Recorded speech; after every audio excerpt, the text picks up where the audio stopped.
yang lain. Kita bukan negeri, Masya Allah. Yang menjadi masalah kita kadang-kadang tidak sabar.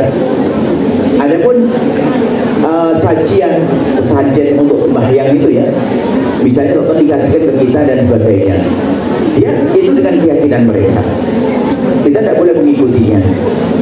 Tapi kalau bisa diberikan kepada kita, dilihat yang diberikan. Kalau buah apel, Anda boleh makan, karena bagi mereka ini adalah mungkin ya kebiasa.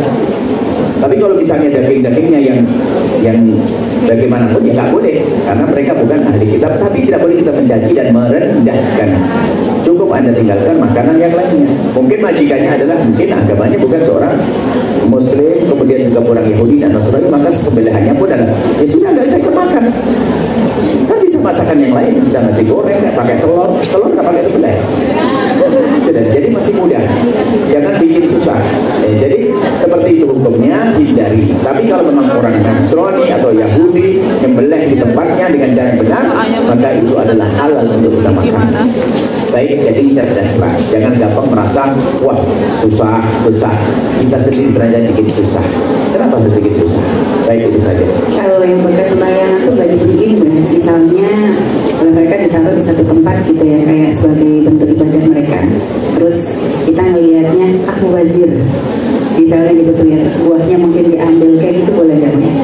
Kalau sesuatu itu tidak ada hubungannya dengan ibadah dan keyakinan mereka, maka misalnya kalau ada keyakinan, kalau ada yang mengambil berarti langsung kabul oleh Tuhanku. Nah ini Anda jangan ngambil, nanti dijadikan dia semakin yakin dengan Tuhannya, bukan Tuhan yang diyakinnya. Tapi kalau permasalahan itu bakal dibuang dan batin sudah selesai kisahnya, itu ada seperti barang dibuang di rongsok, Anda boleh mengambilnya. Selagi barang-barang yang halal bagi Anda, misalnya jarum untuk rusuk, untuk apa? Untuk jahit misalnya atau apa, ya sah-sah saja demikian. Selagi waktu Anda mengambil tidak dihubungkan dengan keyakinannya. Seperti itu. Jadi biasa seperti dibuang di sampah. Nah, kita mengambil di sampah kalau dibuang, kita ambil adalah halal karena bakal dibuang. Seperti itu. Baik, insya Allah. Baik, di Indonesia juga ada, di sini juga ada. Baik ya. Pertanyaan berikutnya, saya sudah menikah 23 tahun, tapi suami saya hampir 7 tahun tidak menafkahi. Malah sebaliknya, saya selalu kirim uang, katanya buat bayar hutang. Jika saya menggugat cerai, tapi dia tidak mentalak saya, apakah perceraian saya ini sah, Bu ya? Terima kasih. Baik, buat istri yang lagi kerja di Hongkong. Kalau suami, pada dasarnya suami itu memberi nafkah, tapi namanya keadaan hidup kita tidak mengerti. Bisa jadi suami itu sangat baik, maka tidak boleh serta-merta kita memutuskan iya cerai dan sebagainya. Ustaz berikan petunjuk yang salah juga nggak benar. Kita ingin tahu kalau ternyata suamimu ternyata orang yang dirundung duka, mohon maaf, yang semula bisa berikan nafkah tak taunya 7 tahun, kan 23 diambil 7 kan berapa? Sisanya berapa belas? 13 ya? 16. Berarti 16 sudah beri nafkah dong paling tidak. Masa mungkin mohon maaf ibunya punya utang, mau nyekolahkan adiknya, sakit dan sebagainya, sehingga sang suami tersebut akhirnya terlilit juga. Karena ini maka dia harus bayar utang. Berarti dia bukan orang jahat, kecuali dia judi, dia mabuk, dia begini, ini lain ceritanya. Tapi kalau laki-laki baik, bisa saja dia terjebak dalam permasalahan, mungkin ingin bantu ibunya yang bermasalah, akhirnya apa? Lalu Anda sebagai seorang istri, ini istri istimewa, membantu suaminya untuk mengentaskan diri daripada permasalahan. Tapi yang jelas dong, nah, misalnya harus ada suami harus mohon maaf kalau suami bohong lain cerita. Saya tidak bicara tentang suami bohong. Masalah kebohongan lain cerita. Kalau suami bohong ini oke, lain, minta cerai itu babnya beda. Ya boleh tentunya. Tapi bisa jadi jangan sampai diburu-buru minta cerai, jangan-jangan dia adalah laki-laki yang menghantarkan Anda ke surga. Misalnya dia orang butuh, punya hajat. Hebat banget ini istri membantu suaminya yang terlilit utang. Sah. Namanya manusia kan begitu, masa hanya senangnya saja. 16 tahun senang, giliran suaminya susah, lalu dia tidak mau. Ini bagaimana? Lalu saya minta cerai, tak dulu, mohon maaf. Jadi selesaikan, tanyakan dulu permasalahan apa. Kalau ternyata suaminya itu memang punya masalah, mustahil dia minta cerai. Kalau orang punya hati dan punya cinta, mungkin terjawab iya bang, agak cepat saya selesaikan, akan ngomong begitu. Tapi menjadi masalah adalah sering komunikasi dengan yang salah, dengan orang yang salah, bergaul dengan salah. Di saat suami terpuruk malah dibuang. Mana pengertian, mana cinta, mana keindahan? Indahnya cinta itu bukan di saat menerima, tapi saat memberi pun dia bangga. Alhamdulillah abang, aku bisa nyicil tahun ini. Beneran suaminya. Maka pertanyaan yang kedua, bolehkah saya ngadukan cerai? Bener, kalau memang suaminya badung, dikasih uang hilang buat judi, terbukti judi, pinjaman online segala macam, wah fasik, mabuk segala macam, ya sudah, ngomongnya hari ini telat. Kenapa dari dulu minta cerai? Dan suami nggak bener. Kalau suami nggak bener, lo kenapa? Karena tidak benar akan merusak. Kalaupun punya anak, tidak akan dididik anaknya menjadi baik. Suami fasik, seorang istri boleh minta cerai. Tapi kalau suami dalam keadaan terlihat begitu, boleh minta cerai. Tapi adalah keindahan tidak seperti itu. Ada contoh ini. Pada zaman Nabi ada seorang wanita. Itu punya suami, melarat, gak punya apa-apa, pikir apa melarat sehingga perempuan itu ngadu Rasul, ya Rasulullah saya punya suami gak punya apa-apa. Lalu Nabi bertanya, lalu bagaimana selama ini yang nafkahi kamu? Saya sendiri ya Rasulullah, cuma saya tidak harus ke Hongkong. Maksudnya saya tidak, maksudnya di rumah cukup. Dengan apa? Dengan sisa peninggalan kurma. Ya Rasulullah, kami yang mencukupi dengan peninggalan orang tua saya. Cuman maksud kami ya Rasulullah, masa yang nombokin kok saya terus? Saya kan punya anak juga. Baginda Nabi menjawab dengan jawaban fikih dan akhlak. Jawaban fikih yang pertama Nabi menjawab, kalau memang suamimu tidak bisa beri nafkah, maka kamu tidak salah kalau minta cerai. Sebab yang namanya nafkah kan setiap hari gak ada oleh orang ngomongin, ya makanya minggu depan ya, gak ada. Kata Nabi dengan jawaban fikih keadilan mengatakan, kalau memang suami tidak bisa beri nafkah, kamu boleh minta cerai. Langsung mendengar berita sampai di sini itu, manusia wanita ini, wanita terbagi dua. Langsung putar-putar otaknya, oh minta cerai. Ini langsung ini, ya kan begitu ya? Langsung, pasti ini golongan orang bodoh.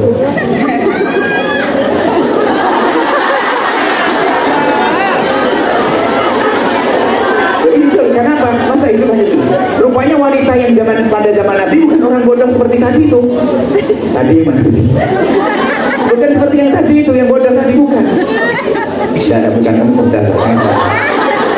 Bukan seperti wanita bodoh tadi, tapi yang tanya Nabi ternyata dia cerdas. Dia diberi jawaban semacam itu, justru minta cerai saja. Dia bertanya, ada pilihan lagi ya Rasulullah? Ada, pilihannya adalah engkau mencukupi seperti yang sudah kamu lakukan dan engkau mendapatkan pahala berlipat-lipat.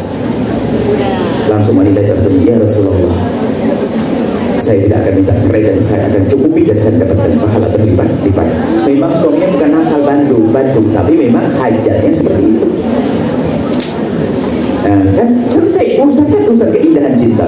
Gak penting rezeki dari siapa, yang penting rumah tangga tercukupi.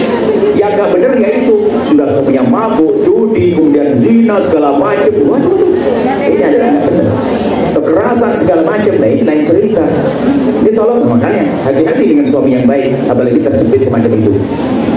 Kalau memang dirimu punya hati, gak akan mungkin berani minta cerai. Bahkan mungkin dengan berkebanggaan abang sabar ya bang, semoga biarpun kontrak saya terakhir ini sebagian terselesaikan utangnya. Akan seperti itu, bukan malah minta cerai dan sebagainya. Seperti itu ya. Hati-hati suamimu. Tapi lihat kalau saya ketemu laki-laki ongkang, menjijikan. Ongkang siapa betul-betul banyak masalah orang sini. Ongkang nggak mau kerja. Yang penting harus kerja biarpun tidak dapat duit. Kerja dulu dong, usaha. Saya minta kemudian saya kalah sama kerbau. Anda tahu kerbau dah? Saya lihat kerbau itu pasangan kerbau laki perempuan waktu ke sawah itu nggak ada kerbau laki-laki ngomong kerbau makan aku nggak ada, cari makan sendiri. Kerbau aja sendiri, laki-laki numpang di istri model apa itu? Kalau suamimu kayak kerbau kan? Suami baik. Maksudnya kalau suami berusaha, kalau belum punya hasil maka tidak ada masalah, cerita. Dan istri yang hebat. Sampai dalam kisah itu wanita-wanita cerdas solehah akhir zaman itu pada berkata begini, ya Allah jadikan suamiku miskin biar saya saja yang kaya. Kenapa? Jadinya banyak pahala. karena cerdas dia. Biar suaminya ibadah aja, nganterin dia kemana, dia punya duit dia. Yang penting anak tercukupi kan beres ya. Tapi yang bodoh di pertengahan sudah minta cerai tadi itu. Suami minta cerai, kan bukan begitu ya. Insya Allah indah semuanya. Wallah a'lam bishawab. Baik, ya, pertanyaan berikutnya, saya berusaha mempertahankan rumah tangga di sekitar teman-teman yang banyak berpisah. Banyak yang mengatakan saya bodoh, tapi biarkan karena Allah lebih paham tujuan saya menghormat kepada suami. Akhirnya saya dan suami juga sering berselisih karena omongan orang sekitar. Dan nanti kalau saya pulang, apakah perlu melakukan akad lagi karena selama LDR sering cekcok? Tidak, percekcokan tidak menjadikan cerai asalkan suami tidak mengucapkan kalimat cerai. Akan tapi itu tadi mohon maaf, Buya sampaikan banyak orang menjadi janda itu justru karena di saat wanita tersebut sudah mulai menemukan keberhasilan. Ini banyak sampai hari ini kocek kami itu nama-nama janda yang minta suami. Banyak, rata-rata mereka sudah mulai sukses. Hati-hati. Yang sukses hati-hati. Amin. Semakin patuh pada suami, semakin tunduk pada suami. Makanya itu tadi, gara-gara suami diri langsung minta cerai, mohon maaf. Apakah perceraian menjadikan dia selamat? Belum tentu, mohon maaf. Naudzubillah, perzinahan terbuka di hadapan matanya, digoda laki-laki dan sebagainya. Masya Allah. Sementara kalau punya suami, punya halal, terjaga, hormat, dia pun suami mohon maaf tidak memberi nafkah, yang penting dia tidak mengganggu, itu masih lumayan, dia punya kehangatan. Kan hanya orang bodoh, mana coba ada dua perempuan, yang satu, dua perempuan contohnya, yang satu punya suami baik, cuma dia tidak bisa beri nafkah, tapi berikan kehangatan, punya keakraban, bukan kalimat yang baik. Ini perbandingannya, dia tidak beri nafkah. Dan istri yang diberi nafkah oleh Allah, diberi rezeki oleh Allah yang cukup, sehingga suaminya bisa dipenuhi dan sebagainya. Suaminya hanya dari sopirnya dia, tapi kehangatan memberikan kemesraan. Yang satu, seorang istri nggak punya suami, punya duit bengong setiap hari. Ayo, beruntung mana? Beruntung yang pertama, suami kehangatan dong. Belakang dia setiap memberikan kepada suaminya dengan kebanggaan. Abang, ini dia. Sederhana. Seperti itu ya. Semoga Allah menjaga semuanya, muliakan semuanya dunia dan akhir. Nilai suamimu kaya atau kamu kaya? Kamu banyak duit, suamimu soleh, cuma ngaji, tak suaminya doain.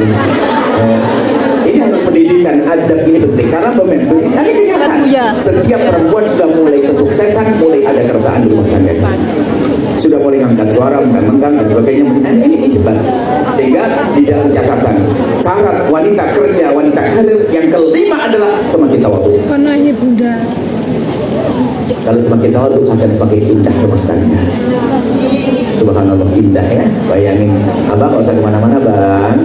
Jadi mau kemana pun, ini ada kejadian satu perempuan, seorang profesional, dia adalah dengan rezeki yang cukup, akhirnya menikah dengan seorang yang ternyata jadi pengawal pribadi yang kemana-mana, ke rumah sakit diantarkan suami, makanan siang, makanan diantarkan suami. Indah sekali. Hidup indah itu gampang, yang susah adalah otak kita. Baik, itu saja.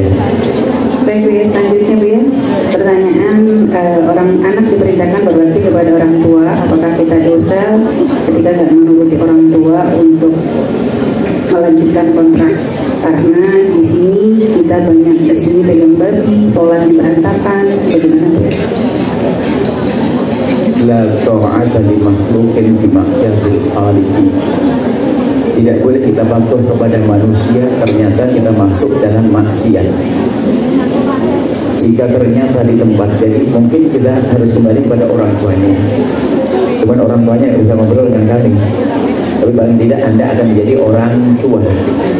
Jangan dipaksakan anak Anda untuk bekerja di tempat yang dia adalah tidak dekat kepada Allah.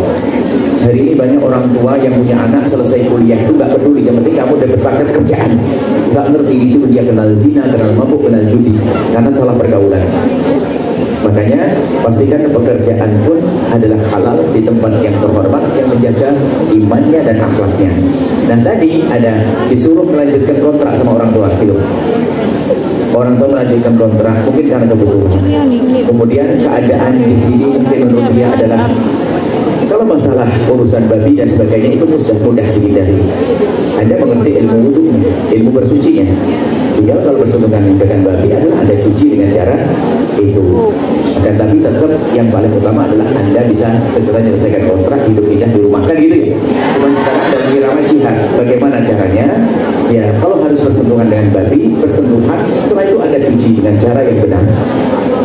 Dengan cara bersuci yang benar, ambil debu, nanti adalah dicuci 7 kali, salah satunya dicampur dengan debu air, sudah selesai.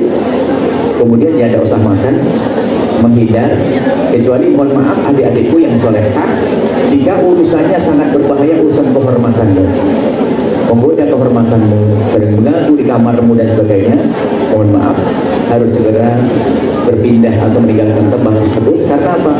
Ini ada urusan dengan syahwat, semula tidak mau bisa saja menjadi naudzubillah. Itu adalah sangat terpuruk, sangat terhina dan orang-orang semacam itu. Jadi sebisa mungkin menggabungkan dua hal, ya kan? Menjadikan orang tuanya tenang, dan tenang itu senangnya tuh bagaimana? Bisa jadi nanti buat usaha di rumah, Umi, Abi, saya akan buat usaha di rumah, ini loh usaha saya, pulang. Kalau masih di sini tetap menjaga kehormatannya, keselamatan akhlaknya, ya untuk menyenangkan orang tua. Tapi harus ada batasnya. Cuman yang jadi masalah hari ini ada sebagian orang tua atau sebagian, mohon maaf, keluarga yang tidak mau tahu, hanya ingin menjadikan anaknya orang cari duit, tidak berpikir tentang masa depannya. Kalau semacam ini, tentu kamu berpikir ulang. Berpikir ulang bukan berarti melawan orang tua, tidak. Orang tua tidak boleh dilawan, tapi segera merayu orang tua bermacam-macam cara, minta bantuan kepada siapapun untuk menghapus orang tua agar kalian bisa pulang untuk bisa bangun kehidupan yang baru, yang baik di rumahmu nanti. Insya Allah seperti itu.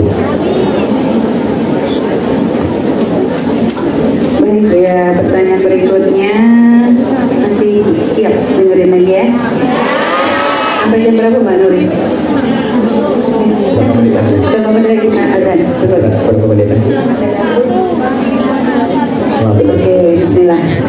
Buya, saya trauma dengan sudah berumah tangga 2 kali gagal.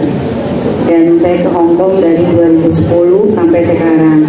Ada seorang ngajak nikah, tapi saya berat menerima. Gimana dengan rasa trauma itu?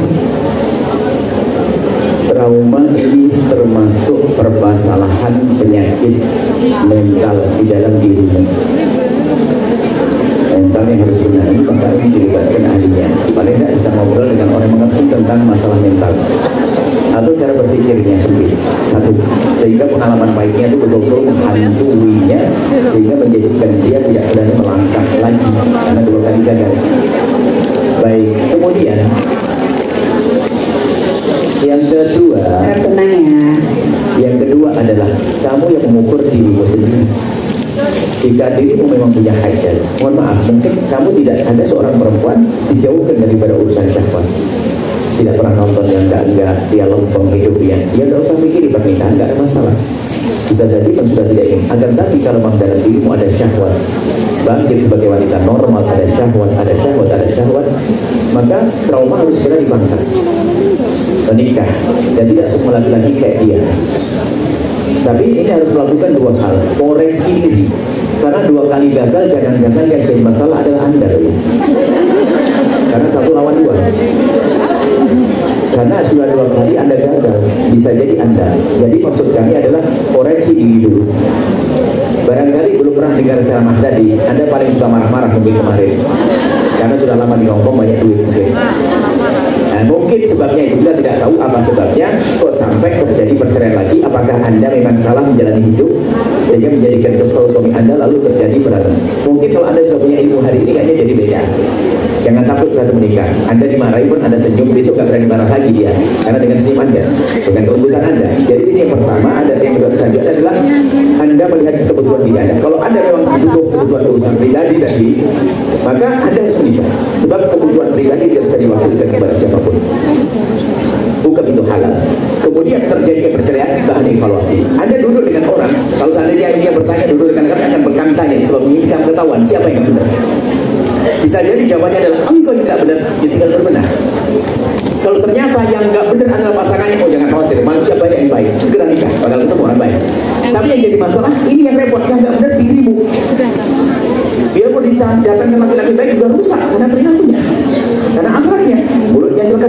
seenaknya, nggak menghargai mertua, segala macam. Bisa jadi seperti itu. Tapi kalau permasalahannya di pasangan Anda, jangan khawatir, Anda soleh akan ketemu laki-laki baik. Tapi kalau permasalahan dalam diri Anda yang bertanya tadi, Anda punya masalah, Anda bisa duduk. Ada orang kan duduk dengan kami, saya akan banyak bertanya pertanyaan, dan pertanyaan nanti akan kami jawab apa yang tidak dilakukan. Akan ketahuan. Kalau mau yang jelek Anda tinggal berbenar. Kalau mau Anda yang nggak benar, biarpun datangkan laki-laki kayak apa, bukan saja 2 sampai 15 20 kali sampai cerai nanti. Karena diri Anda nggak benar. Ya. Kalau nggak berbenar bagaimana? Yang jelas trauma tidak boleh. Trauma itu mental dan sudah diselesaikan urusan trauma. Ada nanti rasa takut kepada Allah, menghilangkan trauma.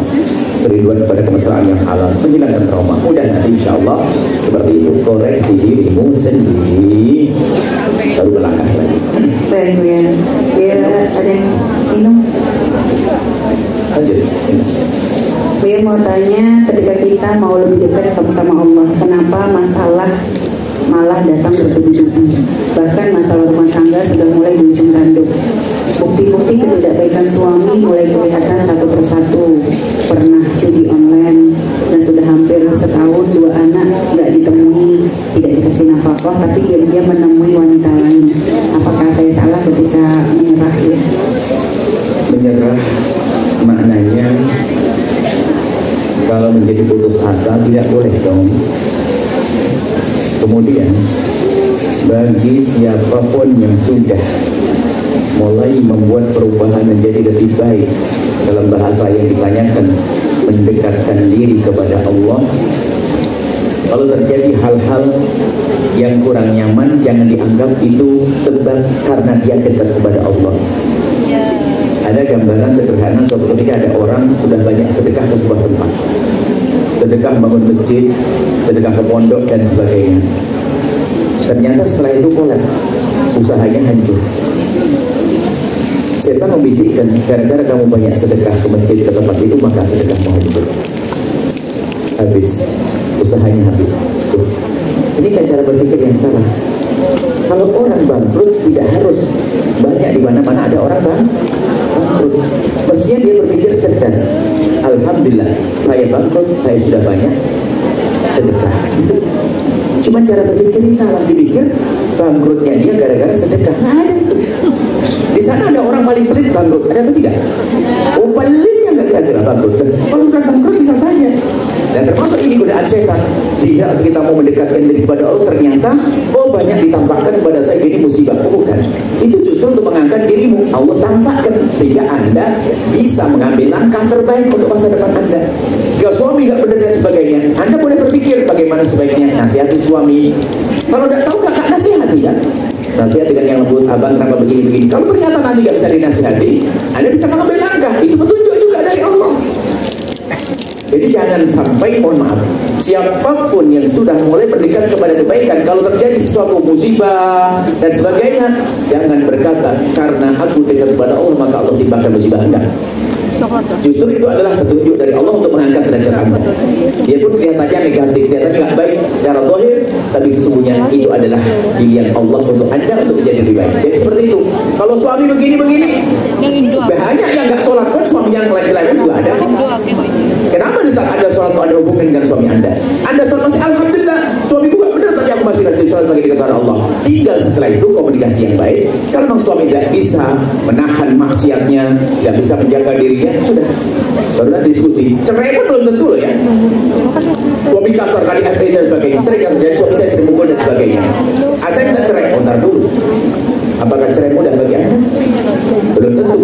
Seandainya ada satu orang punya suami setiap hari nempelengin dia jauh lebih bagus daripada menjanda dalam berzina. Karena zina ngeri, hukumannya tempelengan akhirat. Maka punya suami Tuhan baik jauh lebih aman daripada dia bercerai lalu berzina. Maksudnya apa? Kalau kamu harus minta cerai pada suami yang suka zalim, pastikan engkau aman urusan berzina.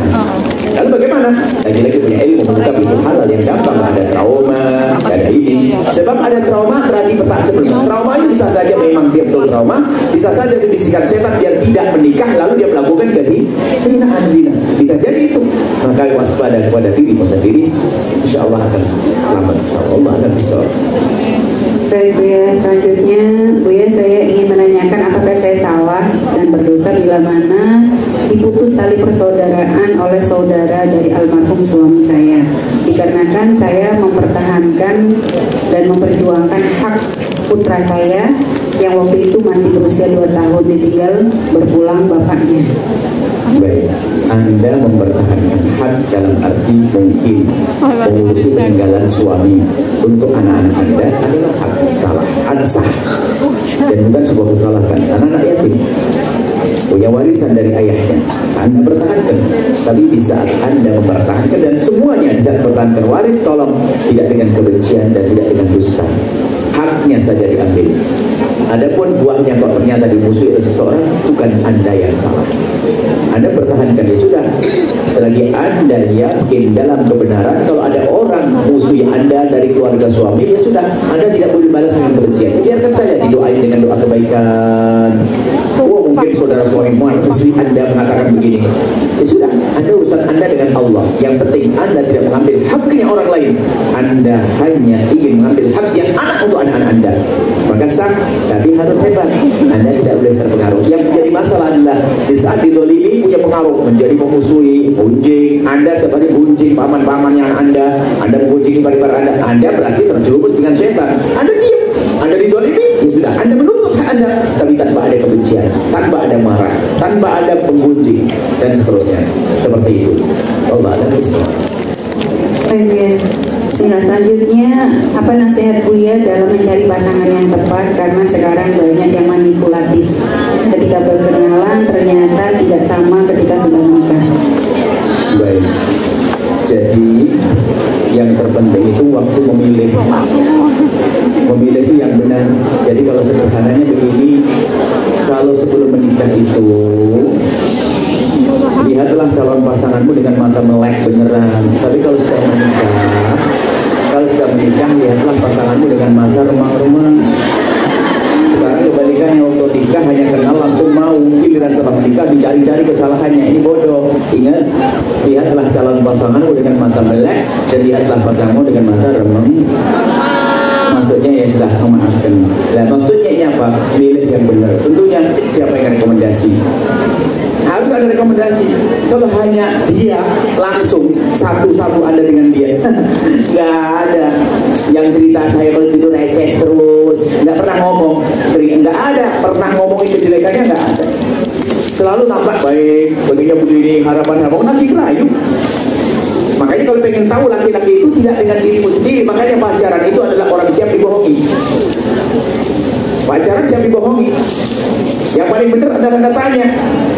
Tapi dalam Islam diajarkan, kalau engkau ingin mengetahui tentang seorang laki-laki, kirim adikmu atau pamanmu, keponakanmu, atau duduk dengan laki-laki itu seminggu sudah tahu tidurnya bagaimana, ngomong suka gunjing atau tidak, makannya bagaimana, sholatnya bagaimana, ketahuan.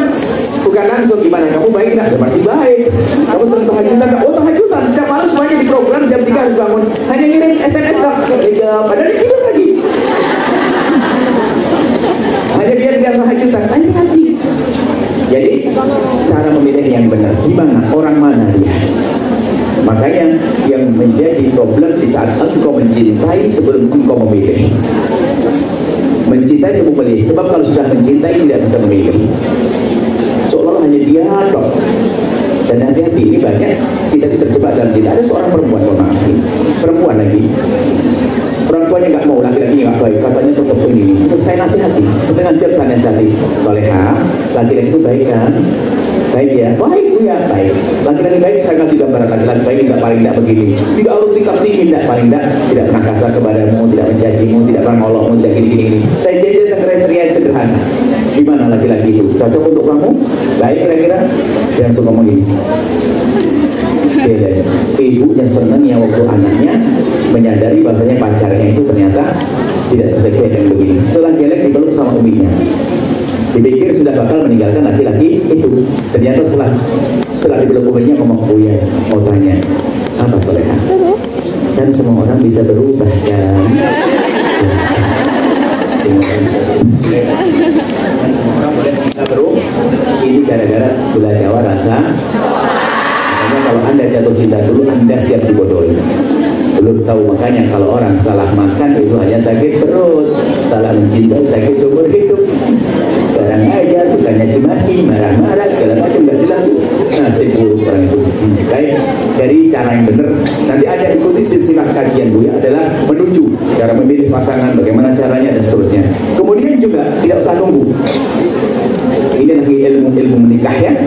Jadilah Anda Sayyidah Khadijah. Khadijah itu wanita tercerdas di dunia dan di akhirat. Jadi kalau di kampung Anda, mohon maaf, ada laki-laki soleh, tidak harus Anda senang dulu. Di kampung, ada orang baik di kampung, enggak? Oh itu ada lulusan pondok atau ngaji sana, orangnya baik gini-gini, tapi nggak punya duit, nggak apa-apa. Gimana terus? Anda mencari Sayyidah Khadijah, lihat ada pemuda ganteng, soleh, pintar, jujur, namanya Muhammad bin Abdullah. Pengen tahu ini, ajak bisnis. Bisnis itu tidak langsung, nggak ada WA, ngurus Maisarah, mendampingi bisnis Nabi, membawa bisnis Siti Khadijah sepanjang perjalanan tampak kejujuran, kelembutan, akhirnya semakin mantap. Muhammad bin Abdullah adalah orang baik, maju keluarganya Siti Khadijah. Makanya setelah itu apa? Diterima oleh keluarga baginda Nabi Muhammad. Setelah itu wanita Arab mengatakan, oh seandainya aku jadi Khadijah, sudah telat. Sudah telat. Makanya kalau ada laki-laki baik, tidak apa-apa. Kalau saya nggak diterima, bodoh tuh. Sekarang jadi masalah perempuan itu ikut mazhab ini nggak berani. Lalu kok perempuan mulai, tapi giliran pacaran mau dia mesam-mesam sendiri, bahasa-bahasa bibir kalau lihat dia bisa disalami sekalian oleh 3 kali kok dari dipanggil lagi, kasihan banget orang. Macam-macam perempuan. Nah ini agak, tapi caranya terhormat, bukan mas kamu mau nggak dengan aku, bukan gitu. Dengan cara indah bertanya. Termasuk kalau seandainya punya anak perempuan, saya punya anak perempuan atau bagaimana? Tidak apa-apa punya anak perempuan, jadilah seperti Sayyidina Umar bin Khattab, punya anak namanya Khafsah. Lihat laki-laki baik namanya Utsman bin Affan. Ya Utsman, ya Abu Bakar, Abu Bakar, aku punya anak perempuan, barangkali kamu punya hajat. Ditawarkan dengan cara terhormat. Dan Abu Bakar nggak mau. Utsman, aku punya anak perempuan, nggak mau. Saya sebagai orang bapak, saya mencari, karena bisa jadi kalau seperti saya misalnya, mungkin orang nggak tertarik dengan anak saya. Kan bisa jadi gitu kan, atau mungkin silo takut dengan saya, bisa jadi begitu. Akhirnya apa? Anak baik nggak berani ke sini, dua-duanya model. Makanya kalau ada anak baik, sudahlah. Anda kalau menemukan laki-laki baik, sudahlah. Ada telepon kasih ini, saya lama dengan. Saya bilang assalamualaikum, saya ketemu dengan ini. Maksudnya apa? Segera. Maksudnya mencari pasangan, tidak apa-apa, tidak harus dengan cinta dulu. Bahkan kaidah atau prinsip atau inspirasi kita dihadirkan, bangun rumah, bangun cinta di atas pernikahan, dan bangun pernikahan di atas cinta. Milih pasangan yang benar baru membangun cinta. Tergantung mencintai nggak jadi, akhirnya mencintai seseorang nikah dengan orang lain, tersiksa dalam hidupnya. Orang bodoh ya. Cukup insya Allah. Yang penting adalah indah seperti ini. Jangan marah. Kalau baca menggila cermin, latihan senyum sama suami. Kalau enggak di Hongkong kan teknologi canggih, ada enggak bau senyum? Mukanya cemberut. Aduh. Hai, senyum. Oke, insya Allah. Baik, Masya Allah, insya Allah semoga tadi nasihat dari Buya dari awal akhir, insya Allah jadi motivasi untuk yang belum menikah, insya Allah segera berupaya. Tapi kata Buya nggak usah nunggu, ya nggak usah nunggu, pulang dulu, yang penting pasti hari ini. Sudah pesan-pesan sama ayahnya, lihat-lihat yang di kampung orang-orang soleh, Masya Allah di kita rumah, ya. Baik. Dan juga untuk yang sudah menikah, bismillah. Pokoknya punya prinsip rumah tangga harus bahagia. Karena kebahagiaan dalam rumah tangga itu bonusnya banyak. Dan yang bonus insya Allah jadi sebab anak-anak menjadi mudah dididik menjadi anak yang soleh-solehah. Dan bonus paling gede kalau kita bisa bangun keindahan dalam rumah tangga karena Allah, insya Allah itu mukadimah bahagia kelak di akhirat. Allah semoga semua yang punya masalahnya terselesaikan dengan cara yang terbaik. Yang sudah bahagia semoga terus istiqomah bahagia dunia.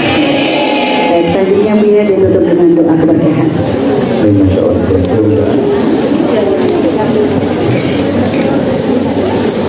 baik, ini dibaca. Bisa baca. Oh ada uang, kita harus baca bahasa sini. Allah. Semoga Allah beri kesehatan.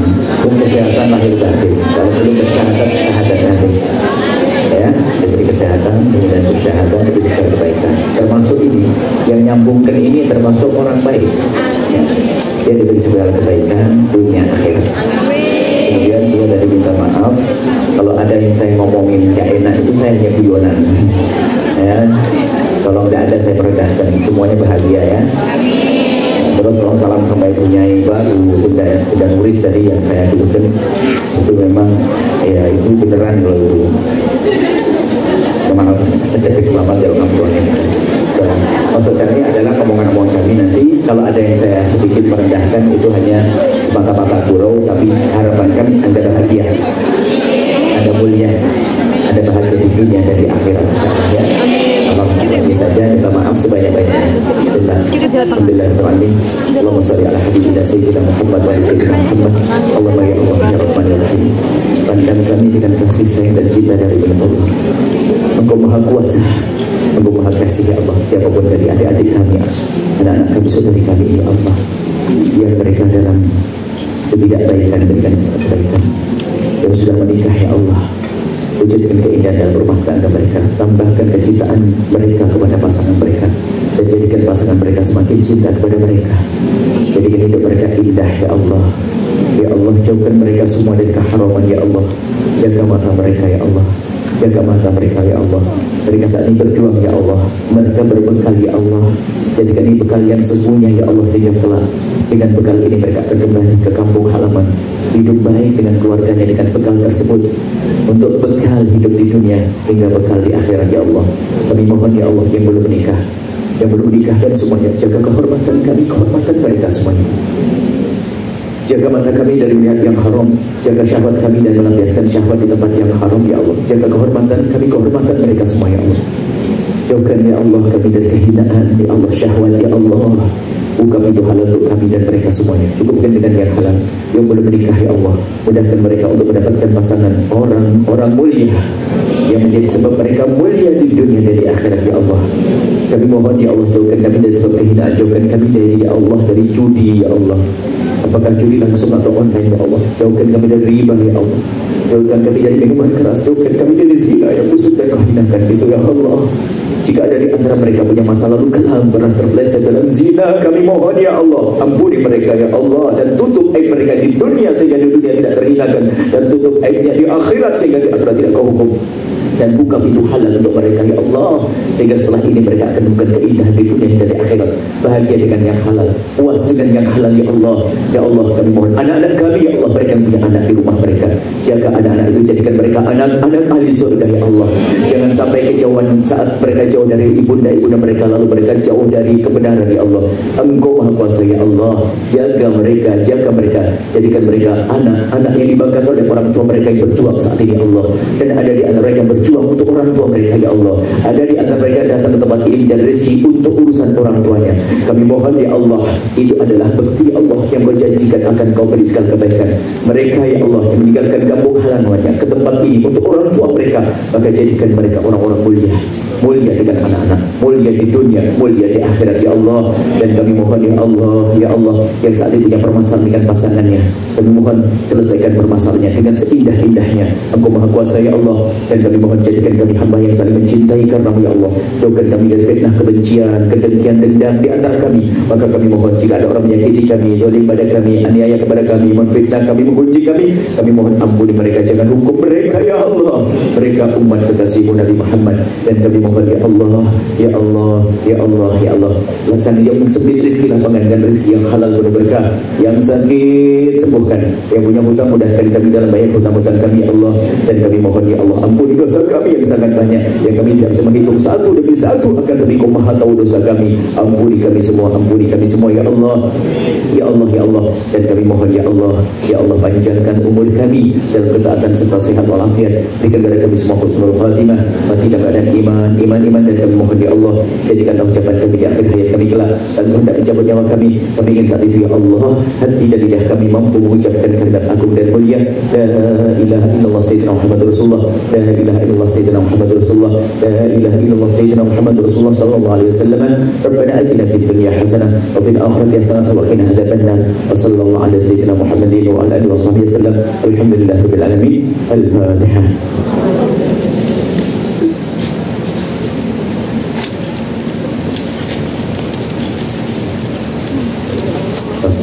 maka salam buat suami, salam buat orang tua, salam buat anak-anaknya yang di rumah, anak-anak di rumah masyarakat.